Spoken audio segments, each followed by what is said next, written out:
नमस्कार मित्रों, मैं आरती कंडवाल।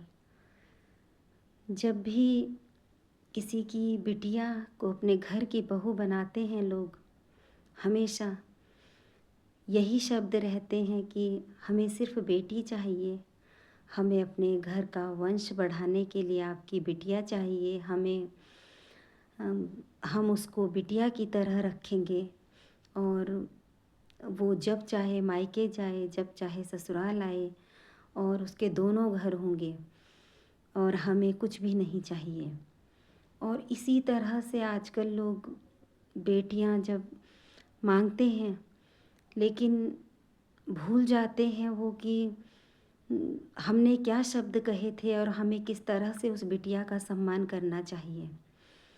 अभी ये नोएडा की जो घटना हुई है, दहेज के लिए जो 35 लाख के लिए एक बिटिया को, बच्ची को मार दिया गया जलाकर, बहुत दुखद है। और मैं निंदा करती हूँ ऐसी घटनाओं की।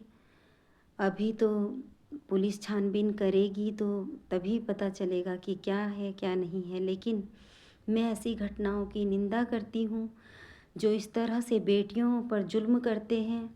अभी कुछ वक्त पहले एक पति ने अपनी पत्नी को कहा, 7 महीने की गर्भवती थी वो, उसको कहा कि आंखें बंद कीजिए और उसको कहा मैं तुम्हारे लिए कुछ लाया हूँ पहनाने के लिए, और उसको इस वजह से उसने आंखें बंद कर ली और उन्होंने उसका गला रेत दिया, पति ने, 7 महीने की गर्भवती का।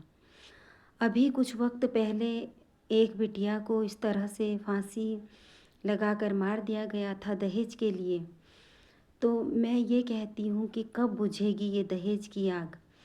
कितनी गलत हैं ये चीज़ें। और कुछ जगह आज अगर बेटों के साथ अत्याचार बढ़े हैं, तो बेटियों के साथ भी जो कुछ हो रहा था वो चीज़ भी अभी कम नहीं हुई है, कहीं कहीं तो बहुत ही ज़्यादा है।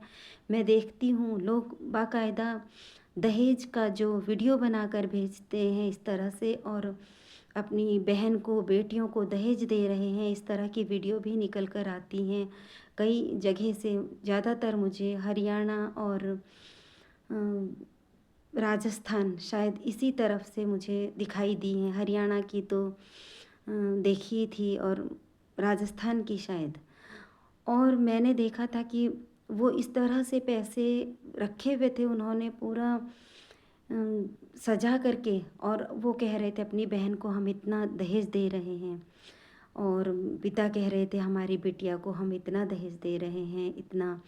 इस तरह से कितनी गलत बातें हैं, और ये लोग बढ़ावा देते हैं दहेज को, क्योंकि ये लोग दिखाते हैं कि हम इतना दे रहे हैं, और जो लोग गरीब लोग हैं, मध्यम वर्ग के लोग हैं, वो बेटियां पिस जाती हैं इस चीज़ के लिए। और इससे लोग सीखते हैं इस तरह से कि हमें नहीं मिला, जो उसको मिला वो हमें नहीं मिला, इस तरह की जो वो आ जाती है मन में भावना। फिर इस तरह से ये लोग दहेज के लिए पीछे पड़ते हैं और ऐसे बेटियों का कत्ल कर देते हैं। अरे किसने हक दिया है आप लोगों को कि आप लोग बेटियों की इस तरह से हत्या कीजिए। किसी की बेटियां जब मांगते हो, शर्म नहीं आती आप लोगों को? कितने बेशर्म लोग हैं आप लोग।